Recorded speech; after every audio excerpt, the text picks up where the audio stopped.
கரூரில் இன்ஸ்டாகிராமில் மிரட்டல் விடுத்த இளைஞரை 6 துண்டுகளாக வெட்டி புதைத்த சம்பவம் பெரும் பரபரப்பை ஏற்படுத்தியுள்ளது. 2021 நடந்த கொலைக்கு பழிக்கு பழியாக நடந்த கொலையின் முழு பின்னணி என்ன? கரூர் தெற்கு காந்தி கிராமம் கம்பன் தெருவைச் சேர்ந்தவர்கள் செந்தில்குமார், சுந்தரவள்ளி தம்பதி. இவர்களின் மூத்த மகன் ஜீவா திருப்பூரில் உள்ள தனியார் நிறுவனத்தில் வேலை பார்த்து வந்தார்.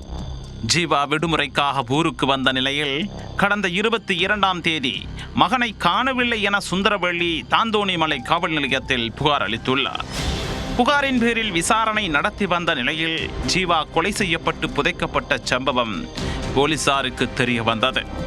தொழிற்பேட்டை சிட்கோ தொழிற்சாலைக்கு பின்புறம் உள்ள கைவிடப்பட்ட பாழடைந்த கட்டிடங்களுக்கு இடையே ஜீவாவை கொலை செய்து புதைத்திருப்பதை போலீசார் கண்டறிந்தனர்.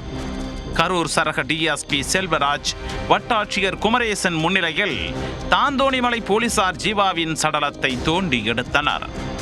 அப்போது கை, கால்கள், உடல் என 6 துண்டுகளாக வெட்டி கொலை செய்து புதைக்கப்பட்டது தெரிந்து அனைவரும் அதிர்ச்சி அடைந்தனர். மருத்துவர்கள் வரவழைக்கப்பட்டு சம்பவ இடத்திலேயே உடற்கூறு ஆய்வும் செய்யப்பட்டது.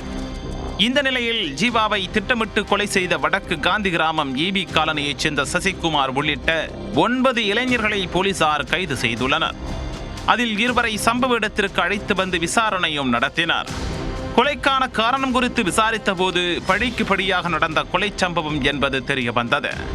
2021இல் மோகன் என்பவரை மதுவில் விஷம் கலந்து கொடுத்து கொலை செய்துள்ளனர்.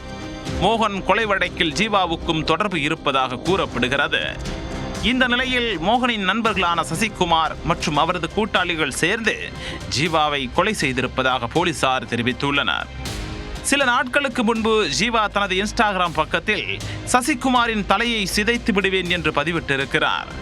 இதனால் ஜீவா திருப்பூரில் இருந்து சொந்த ஊருக்கு வந்ததும் சசிகுமாரும் அவரது நண்பர்களும் சேர்ந்து திட்டம் போட்டு அவரை கொலை செய்திருப்பது போலீசாரின் விசாரணையில் தெரிய வந்துள்ளது.